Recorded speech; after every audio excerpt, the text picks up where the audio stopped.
Well, hello and welcome to the stream. Let's go ahead and see what we can get into. We're going to do a little bit of Part Bell. This is going to pick up on Part 2, January 27th, 1998. I do miss Duncan.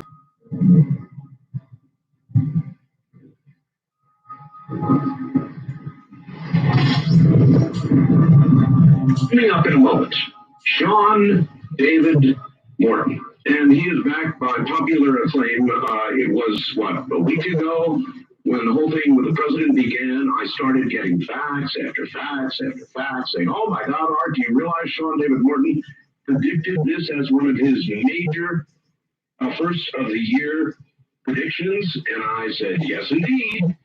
And Sean sent me a fax saying, Art, I've got the flu. And he was down with the flu the way I was.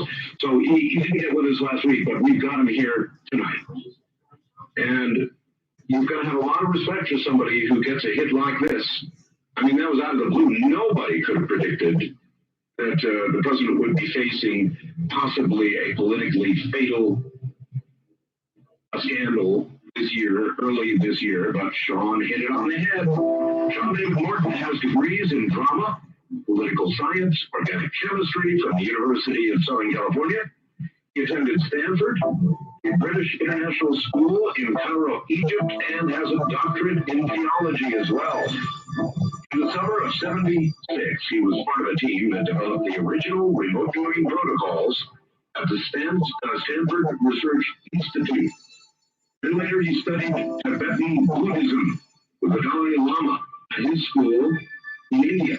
And became an initiated monk of the Black Hat Master, Black Hat Order at a monastery in Nepal.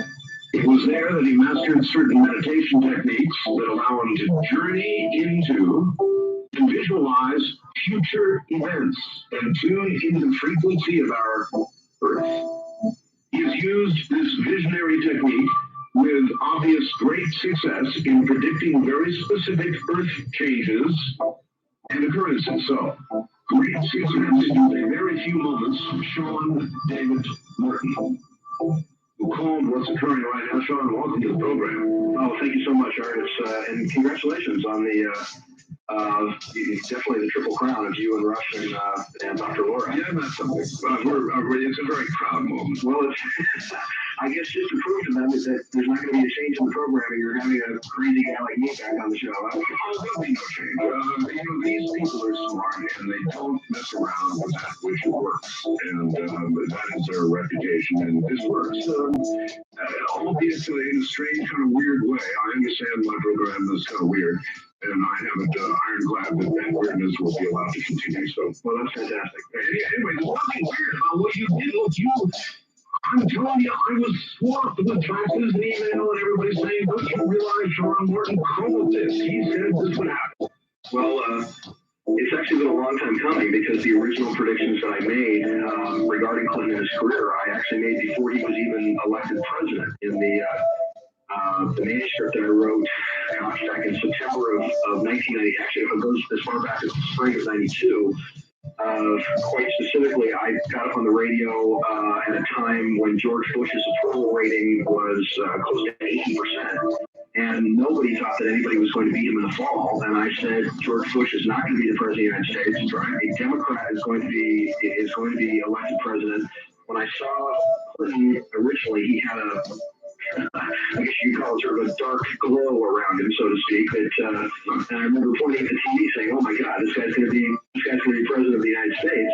And then when I actually published in September of 1992, exactly what it was I was publishing was specifically that Ross Perot, and this was the 17th of September that I put this in the book, that Ross Perot would re-enter the presidential race. That happened within 2 weeks after that. That specifically Clinton would win the election, that he would win the election with 42% of the vote. That exactly happened. I called the exact percentage he would win by. And actually the number 42 is very strange connected with Clinton because 4 plus 2 is 6. And Clinton was the 42nd governor of Arkansas. He's the 42nd president of the United States.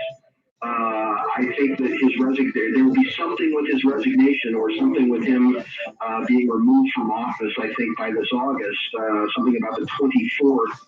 The date comes up once again, 2 and 4 equaling 6. So you see the bigger picture with what's going to occur with Clinton. Do you see, I mean, here we are tonight with Monica Lewinsky having not made a deal yet with the special prosecutor. And if you were to call it tonight, you'd say, well, he's not going to get forced from office because of this, probably. Well, even though, it could obviously go the wrong way very quickly, as of tonight, you would have to say, I doubt he'll be forced from office by Monica Lewinsky. Well, it's going to be an accumulation. It's what I initially talked about on your program when we were last on December 28th. That it's going to be like watching a man fall off a cliff in a Charlie Chaplin movie. He's literally going to, on his way down, literally hit every bump and cliff on the way that you can possibly strike before he hits bottom. And the thing is that when I was talking about his election all the way back in 1992, some interesting things that I saw, and just to give you the whole range of the prediction, to let you judge what's coming true and what isn't. I saw him as being the last elected president of the United States. Whether or not that's going to happen, I don't know. It depends on if the country falls apart by the year 2000 or not, or what's going to happen economically with some other things that hopefully we'll talk about later. I saw an accident directly after his inauguration that involved him getting out of a cart or a vehicle of some kind that damaged his knee and his shin, and that was, interestingly enough, after his second inauguration, not after the first one. That's right. But there's another thing as well, is that Clinton was inaugurated the second time under what astrologically is called, or should I say astronomically as well, is called a void of course moon. And how this works is that the moon, very much like the sun, moves through the ecliptic in the sky through the zodiac or zoo of animals. Called. And the moon has a rather erratic orbit. And what happens is that when the moon is void of course, it means it's between two astrological signs. In this case, it was in a very specific degree directly between Gemini and Cancer. This was the worst place. And I would have thought that because Hillary is interested in a lot of this, and of course Clinton is interested in astrology, but he would have found some excuse to be late, even by 15 or 20 minutes or so, and he could have avoided this horrible aspect that came in. He was actually, that particular degree that he was inaugurated on the second time is almost the same degree that Nixon was inaugurated in 1973. And you're seeing a lot of very interesting parallels. I mean, that's numerology / astrology, isn't it? Well, it's astrology based on the time that he took the oath of office. All right, well, I don't think he's paid attention to that kind of thing. Now, we all know the Reagan administration did, but I don't think Clinton has paid attention. Would you say that's obvious based on what you just said? It would have been, because if anybody in his administration knew anything about how this worked, they would have realized that you don't sign contracts or take oaths or do anything of any importance under this period of time of void course moon, because everything that happens under that particular period is doomed to failure, especially, and we're going to get into some of the similarities of what's going on between him and the very spooky similarities of what happened to Nixon between 1973 and the 20 months he remained in office after that. Right. Some of the interesting similarities are not only was it about the same degree, but also the same degree that JFK also took the oath of office when he was inaugurated in 1961. In the history of the Republic, there has never been, ever, a president that has taken the oath of office under a void of course moon and survived either physically or politically that term. Every single one. You can trace it back all the way to the beginning from when it first happened, I think, with Tyler back in the 1820s. There's never been a president under void of course moon that has managed to survive his term of office.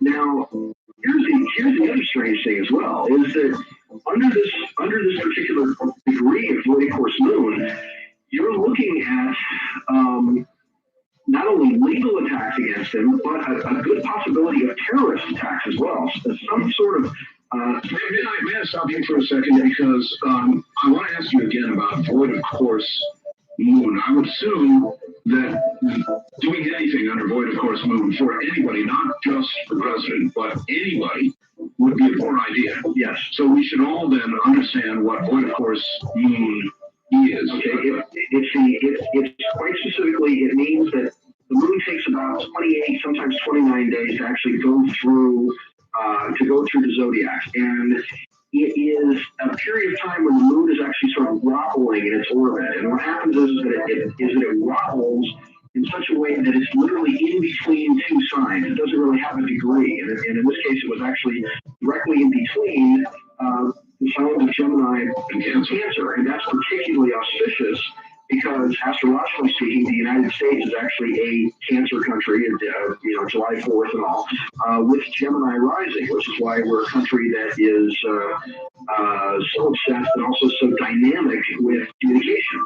It very much describes the rising sign of the United States being sort of it's why we're so schizophrenic. It's why we sort of have a dual personality. Okay, for the sake of the audience and me, how do we know at any given moment where the moon is? Is there a way the average person can check and understand when we're getting into this wobble period? Yeah, any astrological calendar that's sold by Llewellyn's or Maynard, any ephemeris, it's very easy. You just buy yourself an astrological calendar that will or actually an astronomical calendar even that will simply tell you when the void of course moon is. May I bring one other little thing up to you? Sure. You know when I was born? No. June 17th, 1945. Okay. Do you know that June 17th is Gemini almost into Cancer? Yes, it's right on you're right on the cusp. Is that the particular period of time we're talking about here? Well, that's why you're the voice of America, Art. Oh my. All right.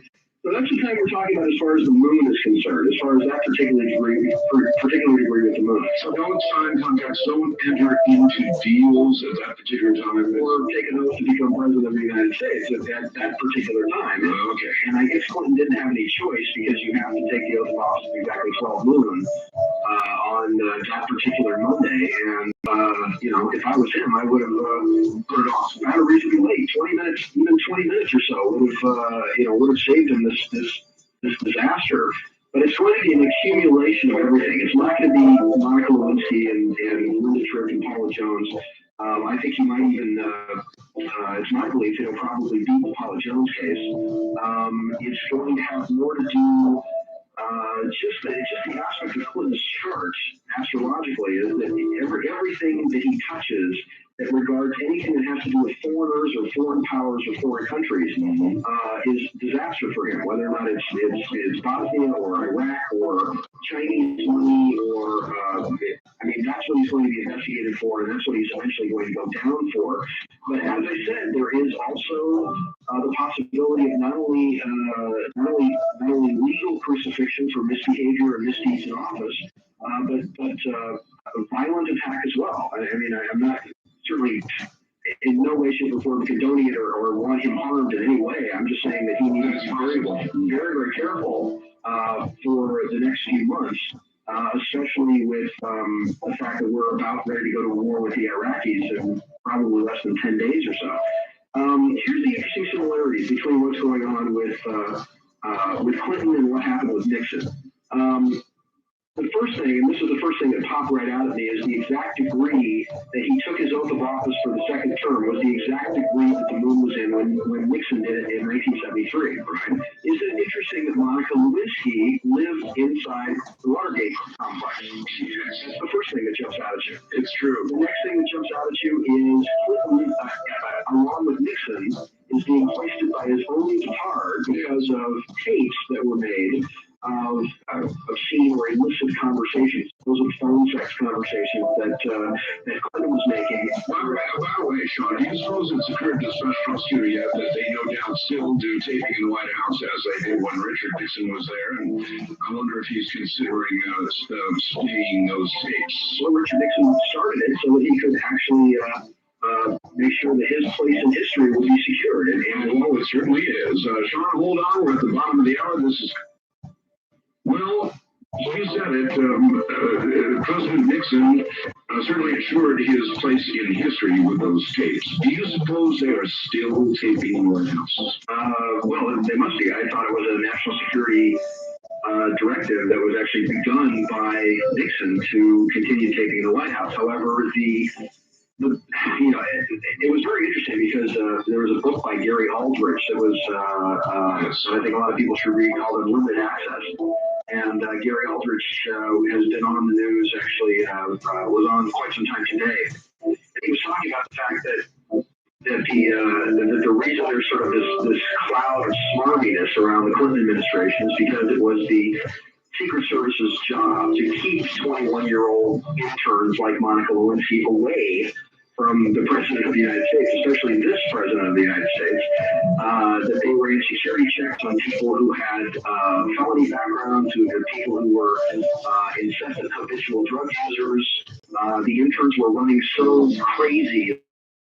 Aldrich himself was brought in to give these people, give these kids a lecture, saying that your behavior would reflect on the President of the United States and in the office of the presidency, only to then have the White House Chief of Staff come in and say to the kids, well, we don't want to be narcs or anything. We just don't want you kids to get caught. You can do whatever you want, just don't get caught. So it's, and of course, I think a lot of the allegations that Aldrich made in his book Unlimited Access are going to start hitting the public eye.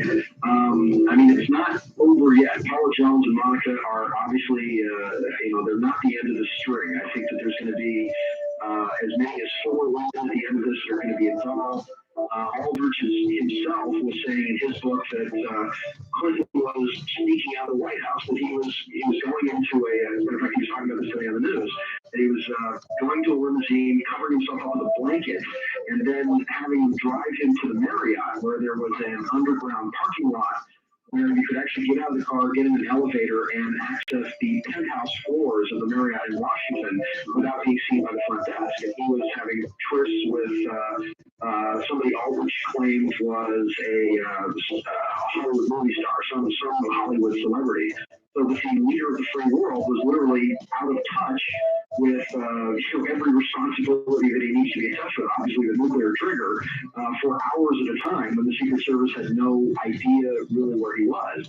So I think that his and Hillary's both disdain for the simple protocols that are supposed to go along with the dignity of the office of president are going to have a lot to do with the public hue and outcry of a change in focus as far as the presidency. People are going to want to restore some kind of dignity to the presidency.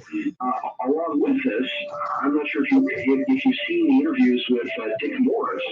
Oh, I have, yes. Yeah, I mean, Dick Morris virtually came out today and said that, well, Hillary Clinton is a lesbian. Is bisexual, and gee, that's the excuse that he gave for Clinton acting the way he does, is that Hillary was not that interested in men. And I thought, that was a shocking and outrageous allegation for Dick Morris to make, especially considering Dick Morris's background. Now, the interesting thing about the coincidences between what happened to Nixon. All right, let me tell you 2 things that people say. Maybe all you've just said is so, but people still seem to be saying, look, maybe Hillary has that interest. Maybe Bill is out having trysts. But frankly, as a nation, we don't give a damn. It seems to be doing a good job as president, and have him taken out now as a result of one of these Monica Lewinsky type of scandals is something we don't want. 68% of the people say it is not a reason for him to leave his job. Now, is that simply selfishness on the part of the voters. In other words, they think things otherwise are going pretty well, and they credit him with that. And so, unless he really does something outrageous, leave him there. Well, the gist of it is that, and this is kind of what shocked me about all this, and I had hard copy at my house all day today because apparently they heard your show in December, right? And so the hard copy piece is going to be on Monday. I mean, the aspect of this is why is this week any different than what was going on with him with Jennifer Flowers back in back before he became president? I'm sure the public has known for a long time that he's a philanderer, certainly as bad or worse than Kennedy ever was. He's just more blatant about it, and he doesn't have as much style, I don't think. Well, you know what a lot of people say about me? They say, we want a president smart enough not to get caught. Yes. They're not saying they don't want him to do it. They're saying they don't want him to get caught. Well, I guess, but once again, that deals with the whole morality of the country, isn't it? I mean, it's not that Clinton is immoral. I mean, I can handle it if he was immoral. It's that he's amoral. Is that he doesn't even know. And it's like asking people today, well, if you did a wrong thing and you didn't get caught, is it all right? And 70% of the people will probably say, well, as long as I get caught, it's fine. I think that has a lot to say with the rather sorry state of the country. Well, look at Nixon.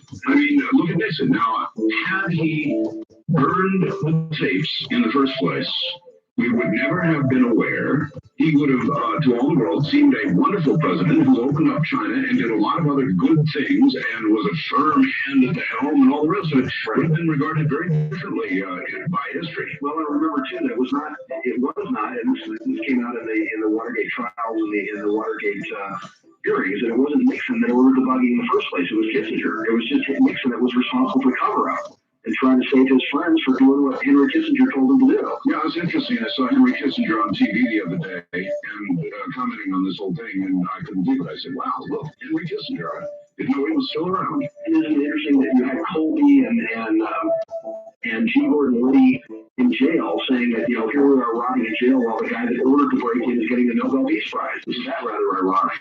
So here's where it continues with the rather bizarre allegories with Clinton, and this freaked me out when I heard about it, is that so now we have Monica Lewinsky, who's coming out of the thing from out of the Watergate compound again.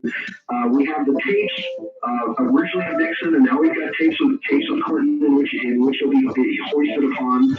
Now, here's the even stranger thing. Remember when his plane, they had a big national live news media thing when Air Force One broke? Of course. Okay. I think it got stuck in mud. Yeah, but you know the significance of there were two other planes that he actually tried to get off on. This is what freaked me out. Well, I think it was a 707, wasn't it? But you know what 707 that was? That was the 707 that Richard Nixon took out of Washington the day that he resigned as president. You're kidding. I am not.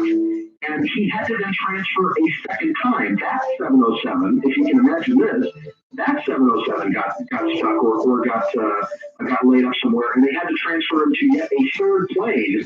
And the third plane, the third 707 that they put him on, was the plane that took JFK's body from Dallas back to Washington, D.C. And you know that on top of that, I believe it was the third one that finally flew, and then had a rather close encounter of the closer than 3 mile kind with some other commercial aircraft, which is a big no-no. And it almost crashed. Yeah. So isn't that, it was just, I was in shock because I'm viewing this whole, rather indicative thing of all the things that are going down. Clinton is falling into it's almost like watching a Shakespearean play, that he's falling into this downward spiral that he's not going to be able to extricate himself from. Well, I very much like your earlier analogy of falling off the cliff and hitting every single outcropping, every single rock and jagged piece on the way down. And screaming all the way down, I didn't do it! I didn't do it! I did not have sex with that woman! And of course, the joke is that he called Monica at halftime of the Super Bowl and said, no, Monica, I told you to lie in the position. Hey, let's talk about that a little bit. The first time in so long, the AFC and the Denver Broncos take the Super Bowl. What a shock it was to me. We were both wrong, Howard. Yeah, because you thought it was the Green Bay Packers, and here I thought, I thought the Niners were going to get in there. But actually, I bet on the AFC, and the reason I bet on the AFC and bet on the Broncos winning is that once again, here's another very interesting cycle and pattern. It used to be when there was the parity between the AFC and the NFC, and of course you remember in the 70s and the early 80s. You have the Steelers who were dominant, the Dolphins who were dominant, the Raiders won it a couple of times or so, but it was the AFC, it was very much back and forth.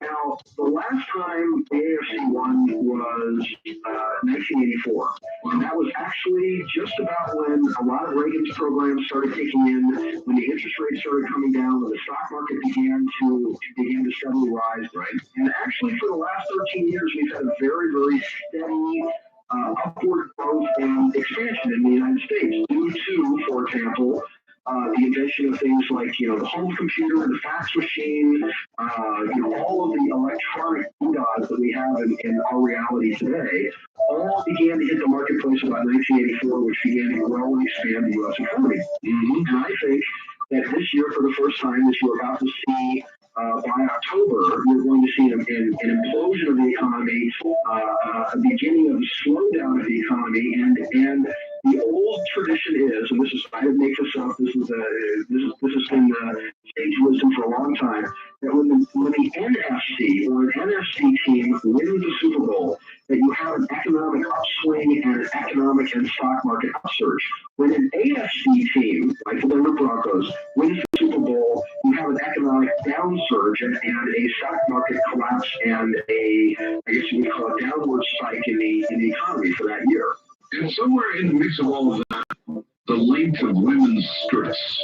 Oh yeah, that's another thing too. If they're obviously the women's skirts, when the women's skirts go up, it's sort of mini skirts, the more leg they're showing, then that means that the stock market is going to do well and the economy is going to expand. And when women's skirts go down, at least down to mid-calf or so, that also means that, it has something to do with the economy as well. The stock market likes legs. And it was just kind of sort of an interesting myth. I actually bet on the Broncos. I think I bet on the Broncos when it was 5-1 because of winning. And the closer it got to the Super Bowl, I think it was 3-1 finally by the time the Super Bowl was played. Oh, the line began to shift fiercely. Yes. I should have paid attention to it. So that was that's just kind of a fun, sort of fun, interesting cycle that, when the AFC wins the Super Bowl, that there's an economic downswing. And I think that's what you're going to see. Well, obviously, you're seeing what's happening with the Asian markets right now. The entire Asian flu, I think, is a gear up for what you're going to see start happening to the United States. Not this year, but later this year and the beginning of 1999. All right, well, the market just broached, just passed, I believe, 8,000 right today. It's going to continue. The market itself. Here's the weird thing about the way the market works. We talked about this on the last part of the show. Is that it's my belief that that specifically what a small consortium of banks is trying to do is trying to collapse a number of the smaller banks to create sort of a larger super fund, if you will, a larger centralized bank. And what they want to do is repeal the last planks of the Glass-Steagall Act, which would allow commercial banks to be involved in specifically speculative stocks and or securities, and also involved in insurance. Now, of course, the third plank of Glass-Steagall was disallowing savings and loans of various commercial banks from getting involved in or various banks from getting involved in commercial real estate. And of course, when they repealed that aspect of the Glass-Steagall Act back in the 1980s, what was it, 350 to 500 billion dollars later, some enormous hemorrhage of money.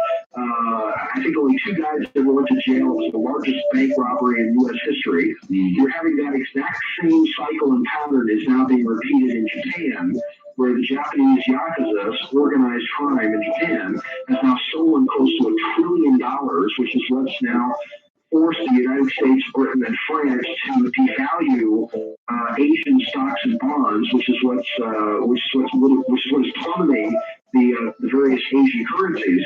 And, of course, we're bailing them out to the tune of billions of dollars. There's not enough money for healthcare, not enough money to prop up Social Security, but there's always enough money to prop up a bank in some third world banana republic. Well, I must have seen a million interviews with economists who were all questioning about the Asian crisis effect on the U.S. economy, and generally they said there wouldn't be much, and so far, frankly, there has not been. Will it hit, and if so, when? Well, here's the thing: is it in? I mean, from the get-go, I've been since 1994. I've been saying that the Japanese economy would begin to collapse.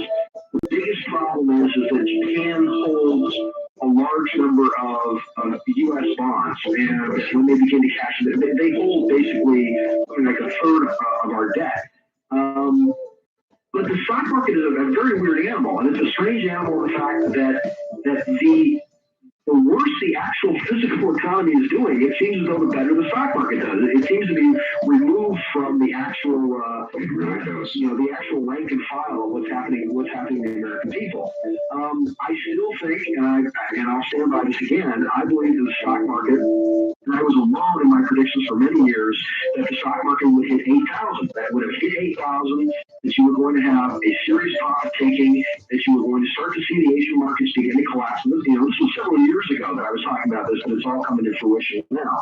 I still think that if the government repeals the Glass-Steagall Act, and if you get, say, mom and pop mutual funds or a way to actually allow grandma and grandpa to invest their Social Security funds in the stock market, you're going to see the stock market skyrocket. You're going to see it go to 10,000, possibly well beyond. It will hit the ceiling at about 12,000 or so. Now this is predicate, though, and it's predicate upon the fact that does the government repeal Glass-Steagall? Do they allow commercial banks to get involved in stocks, bonds, and securities? Putting us right back in the frying pan where we were in 19. The stock market goes belly up, and all the banks go. But this is a way for them to get their hands on everything. This once again, small consortium of people led by the Chase Manhattan Bank flagship, led by David Rockefeller, our buddy up there, who wants to consolidate his power and believes that he'll be able to have a stranglehold on the economy of the United States and the world by the year 2002. And this is not, I just listen to what these guys say. I mean, when they put out a report in the Council on Foreign Relations Quarterly that's written by David Rockefeller or Henry Kissinger, they tell you what it is they're going to do. This has very little to do with psychic powers, psychic volition. All you're going to do is listen. This just has to do with you listen to what these people say. They tell you what it is they're going to do to you beforehand, and it's just a question of them listening and then trying to use what I call scum logic, which is how does the scum on the top of the pond think, and how is it that they're going to try to grab everybody's money, and how is the 1% of scum at the top of the pond going to basically screw everybody else underneath them so that they can consolidate their wealth into a single superstructure of consortium and oligarchy, if you will, of economic interest. I think everybody knows that is exactly how it works. David, I want to ask you this because I really am curious. When you make a prediction, particularly a very specific prediction like about the president, and then you wake up one day sort of stricken with the flu, you turn on the television and you see the prediction you made is coming true, what does it feel like? Well,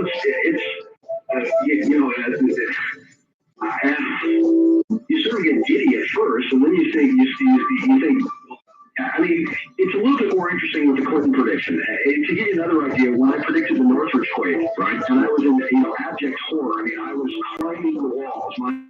Reacting to what was going on. I was literally had a box of Cheerios and a 38. I'm hiding under my desk, I mean, just waiting for this thing to happen.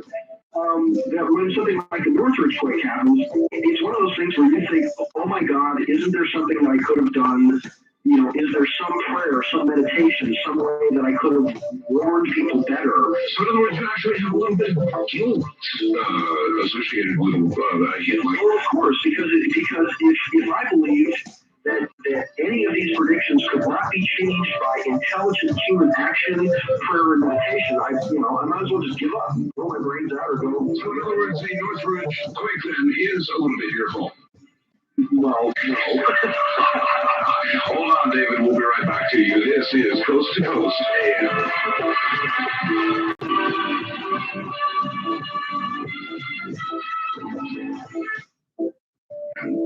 That documented, apparently, an entire family being abducted. And it was horrific. It went on for an hour.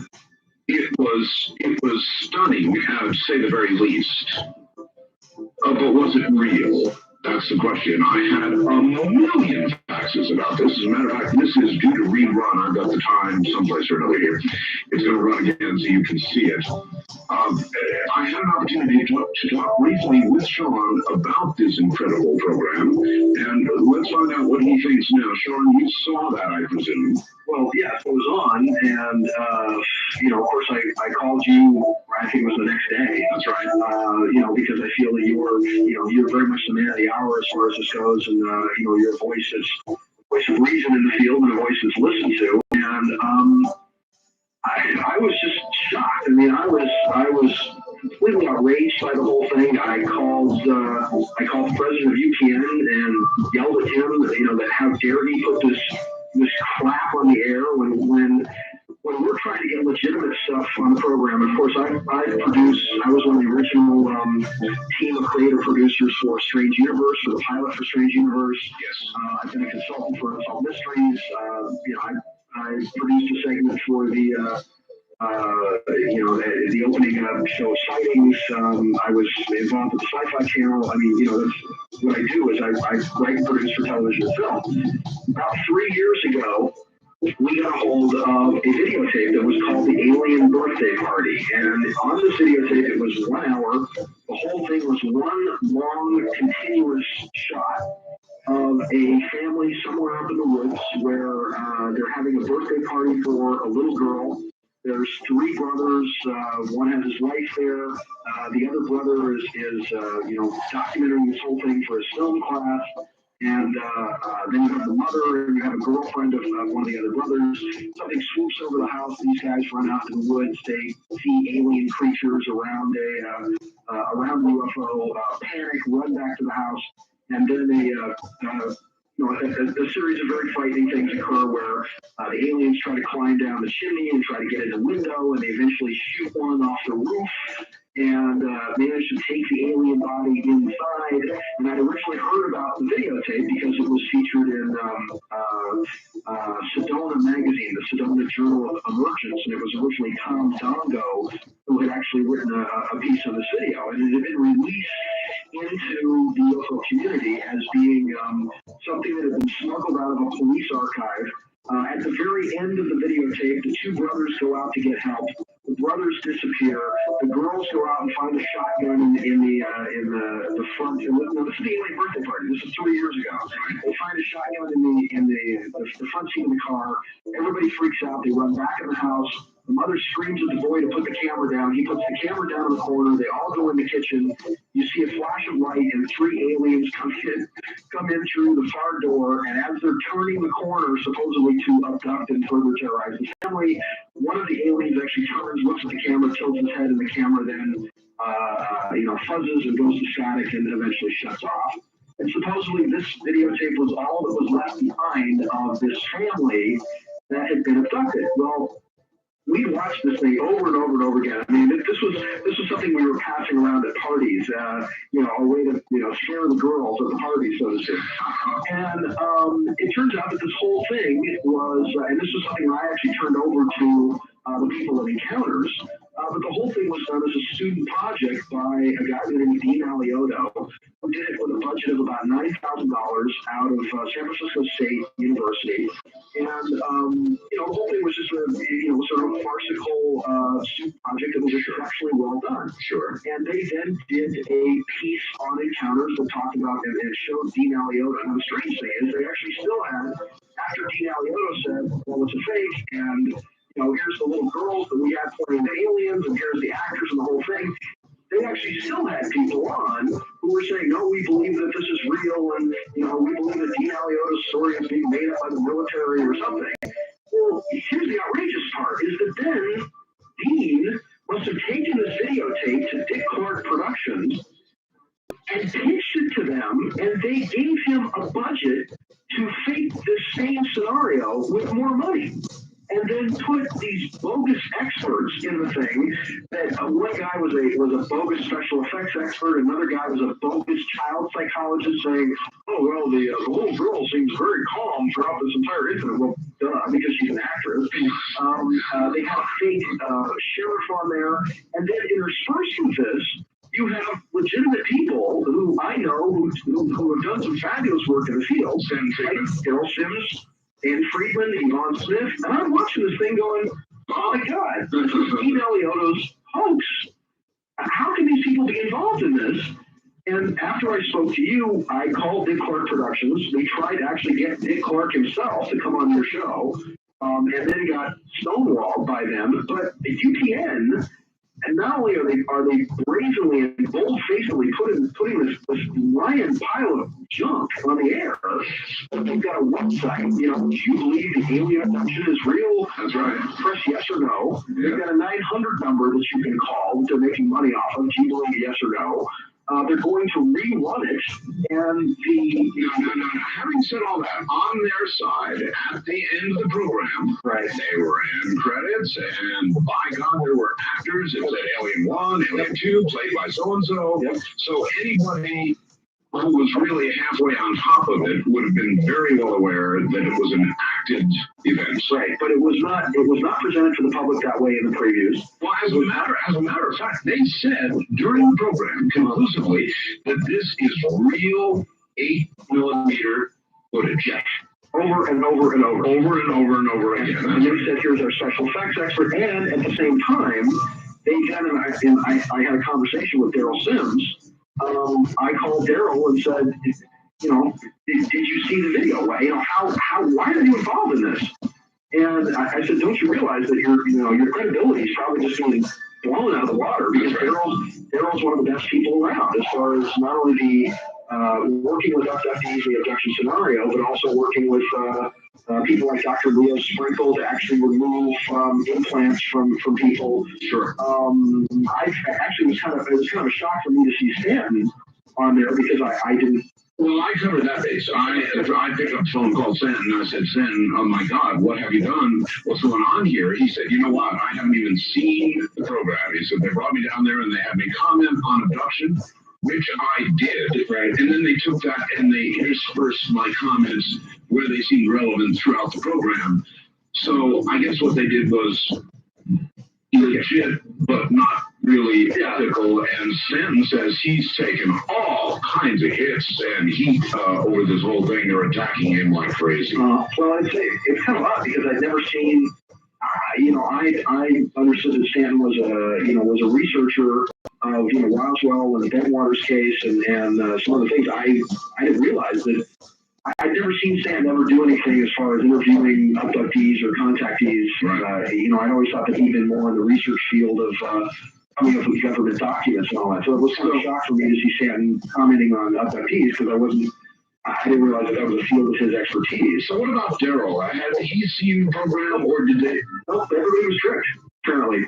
They were just told that, well, we're just doing an in general program about alien abduction, and we just want you to comment on alien abduction. And Daryl was saying that they couldn't really pull a lot of stuff from his interview, simply because he was, going about it in sort of a kind of a roundabout way.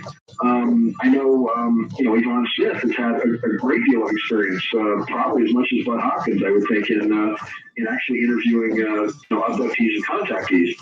But it's, anyway, I was just stunned. And the reason I was stunned was because, it's hard enough to actually pitch things to the network and actually get legitimate material, and then have these people not only finance a hoaxer, and I could just imagine what Dean Alioto must have pitched to Dick Clark Productions, saying, well, I did a hoax in college, could you guys give me more money to do a better hoax on TV? Well, and again, though, on their side, they did say is it a hoax? Well, maybe it's a hoax. Maybe the whole thing you're seeing here is a hoax. It was presented in that light. But what would be the psychology behind that, Art? And would the psychology... I have one answer. Yes, ratings. Or ratings, money. That maybe somebody out there might actually come up with some legitimate footage of an abduction, or some legitimate alien footage, and now if somebody comes up with something legitimate or something frightening, now they've been completely diffused. Oh, absolutely. Of course, that could be it as well. But I think more directly, it's probably ratings and money, and taking advantage of something that seems hot at the moment. I've got Dr. Roger Lear. You know Dr. Lear. He has removed any number of implants. He has got electron scanning photographs of a number of implants he has removed. They are on the way to me now. We'll get them on the website, and we'll try and take people down the right road with reference to the whole abduction syndrome. Now, having said what you said about that program, and I feel the same way as you do, what about the whole abduction syndrome? I did a show on it last night. There are a lot of people who are very serious about having been abducted. I was a director and a researcher and producer on a documentary series we did back in 1990 called UFO Contactees, which later became the basis of UFO Library Magazine. We traveled around for about 3 months all over the world with about a $250,000 budget. Interviewing contactees, abductees, scientists, researchers. Right. The field is so huge and so vast. Probably the best person that I had ever spoken to and become good friends with is my friend Alice Haggerty, who lives in New Jersey. And Alice not only had a pair of probes in her skull that could actually be viewed with MRI, but the ends of these probes actually came out the roof of her mouth. We actually put a camera in her mouth, and you could see the studs from the spikes from these probes coming out the roof of her mouth. Oh my God! And actually having a doctor say, "Well, we don't know how they got there. In order to take them out, we have to cut her skull open with a laser to take them out." Alice claims that she'd been, through hundreds of what initially start out as abductions and then become contacts, if you will, I guess as you get more used to the experience, and was being used as a breeder, quite literally, on the ships. She was originally one of David Jacobs's subjects, and then when David Jacobs wrote his book on it, I guess Alice sort of got kicked out of the group because she wasn't, her stories weren't, they weren't fitting in the gray aliens, but also a very tall, about 6.5 foot tall, red-skinned, very American Indian looking man in sort of a black cowl and medical outfit. She was being taken, on certain occasions, she was allowed to actually walk around the craft, where she was taken up to the bridge of the ship and shown a very large view screen, where she was being shown images of the future. So she claims, and she said she wasn't sure if they were showing this to rationalize what was happening to her, but the images of the future that she was seeing were of complete, total devastation and destruction of the planet, and that the reason this breeding program was going on was because they were genetically interbreeding, or sort of interlinking humanity with their race. And the strange thing about it is that these children that they were raising on the craft, they're sort of like mall kids. They can't exist on their planet, and they can't exist on our planet. So they seem to be in this kind of rarefied environment on the craft themselves. And she wasn't really sure what it was that they were going to eventually do with them. The scenario is quite conceivable. Number one, there's a race of beings that seems very, very interested in genetic material. They seem interested in sperm and ovum, and the primary purpose of this is to interbreed their race and their species, but they seem to be at the end of a genetic breeding cycle or curve, and the only way they can make their next step in their own evolution is by interbreeding with us, because we apparently have the power to think as individuals, and they don't. They come from sort of a collective, almost bug-like hive mind. Another aspect of this is, another theory, I might add, is that these beings might be us, and they might be coming from the future, and they're actually taking healthier genetic material along with taking water and food supplies, back to some arid earth in the future. The other aspect of this could quite simply be that they're very curious, and since their lifespan being maybe 1,000 years or so, and ours being around 100 or so, we're about a 4-year science project for them, and they can pick us up and tag us and watch us run around and pick us up again and study us over an entire lifetime, which would be approximately about a college report for one of them, to find out how it is we react and how it is we behave. All right, so the bottom line then is the abduction phenomenon, you think, is absolutely a legitimate area of study, of research. It's real. We've just got to stick with the right people, and we've got to be very careful about what we report. And this program did not help at all. No, because I think that eventually we're going to come up with, to give you a classic example, Daryl Sims is actively trying to videotape an abduction and videotape these things, as they happen. Sure. And I think if somebody comes up with some kind of physical evidence of this, the other thing is too, Art, is that it's become, look at how much it's changed. Since you and I started doing these shows back in '93, look at how much the attitude has now changed. 180 degrees, no question about it. Sean, hold on. We're at the bottom of the hour. We're going to break here. When we come back, I want to ask you about the Dalai Lama. I'm Art Bell. This is Code Hour, because I want to get phone lines open at the top of the hour and allow you to ask questions. So let me pummel Sean with questions. Sean, we understand you studied with the Dalai Lama. I've got somebody in the audience who wants to know what the future seems to hold for Tibet. Oh my goodness. It's very difficult because the very trying period was actually predicted by the Tibetans themselves. What they call the Age of Pain or the Age of the Kali Yuga. They predicted their own demise, actually, that this type of thing would occur from China. Quite specifically, the Tibetans feel that the reason that the Red Chinese invasion actually occurred was to actually take the wisdom of Tibet, take the Dalai Lama, he of the highest wisdom, and actually then bring him out to the rest of the world. And of course, the positive effect that the Red Chinese have had was that we would have never had access to Tibetan knowledge and Tibetan learning had the invasion not occurred. The Tibetans also believed that after Tibet was destroyed and sort of pillaged and sacked by the Red Chinese, that the 3.5 million Tibetans that were killed there between 1955 and 1965, because they all took a sacred vow to instantaneously reincarnate, the vow of the Bodhisattva, which is to constantly work for the enlightenment of all sentient beings, and that in order for them to do this, they would have to then instantaneously reincarnate somewhere where they could be of the most good. And it is the belief there was a transmigration of souls that occurred between 1955 and 1965, and that those 3.5 million Tibetan monks and nuns were then reincarnated here in the United States, which is why you actually have 2 golden children that were born here. One was born in Boston, and another was actually born in Victorville, here in California. In Victorville, yes. The little boy's name is Victor Hay, and he actually was in Victorville, and I've actually been out there to meet him. Because there's 4 different sects. Not a lot of people realize that there's 4 sects of Tibetan Buddhism.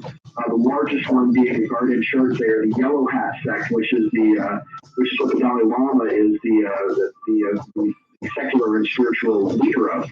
The problem is that what the Chinese are trying to do to the Tibetans is that they're trying to breed them out of existence. They realize that by controlling, the Red Chinese have kidnapped a little boy who is called the Panchen Lama, who is actually, where the Dalai Lama is the Sun Lama, the Panchen Lama is the Moon Lama, and it's actually the Panchen Lama that gives legitimacy to the succession of the Dalai Lama. And what the Chinese have done is they have basically brutally kidnapped the little boy who was the Panchen Lama, replaced that little boy with their own Panchen Lama, so that when this Dalai Lama dies, their plan anyway is that when this Dalai Lama dies, they will control the successor to Tenzin Gyatso, who's the current Dalai Lama. So in other words, they will eventually, in effect, absorb Tibet. And now, They've already got Hong Kong. I assume that you feel they will absorb Taiwan ultimately as well, and the Chinese will control that entire region. Well, I've said forever that the last great war is going to be against the Chinese.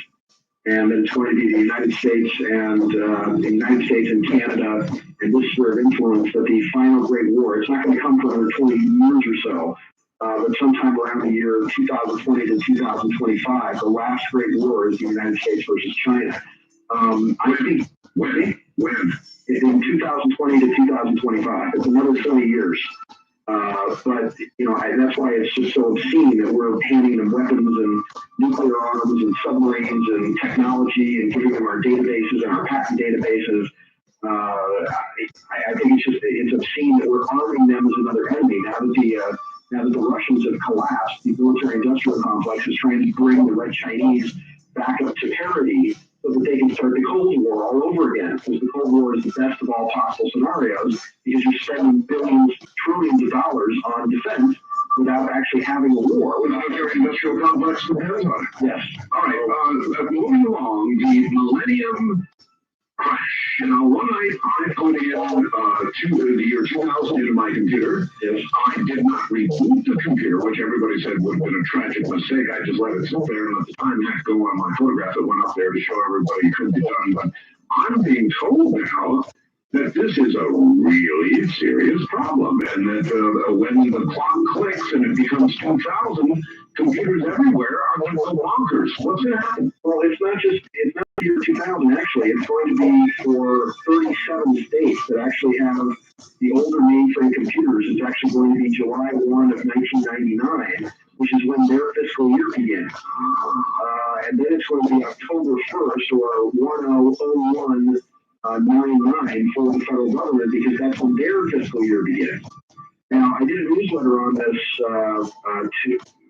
back in October, where I did an entire Millennium Crash newsletter. Specifically what's going on is that, as I'm sure many of your listeners know, is that when the computers hit the 00, that the older mainframes that the Federal Reserve uses, that most of the banks in the United States and in fact the world use, the computers that the Internal Revenue Service uses, the computers that the Social Security uses are simply going to go tilt. And the thing is that Social Security started trying to fix the problem back in 1989. To get an idea, Social Security needs to rewrite 30 million lines of code within the next 2 years. Since 1989, they have managed to rewrite approximately 6 million lines of code. The Internal Revenue Service needs to rewrite 65 million lines of code, and guess what, Art? They haven't even started. They have not even started. They have laid it out to TRW. I mean, my dad was vice president of TRW for years and years. And, he gave me some of the inside scoop on this. They laid it out to TRW, to Microsoft, to McDonnell Douglas, to Northrop even, some of the biggest computer firms there are. And the government is now expecting that these companies are to lay out $200 to $500 million of their own money up front to fix the government's problem. In other words, the government's not going to pay them until they fix the problem. Well, what is the real net effect for people? I mean, are my IRS records going to suddenly be scrambled and destroyed, or what? And your Social Security, and any mutual funds, and bank accounts, and credit cards. I can cease to exist. Yeah. But here's the trick, though. What are they going to use? Everybody's saying, oh, well, this is great. I'm going to cease to exist. And, isn't it wonderful that the government's not doing anything about this? Of course, the guy that they just put in as the new commissioner of the IRS, for the first time in the history of the IRS, is not a tax attorney or a tax accountant. He's a computer programmer.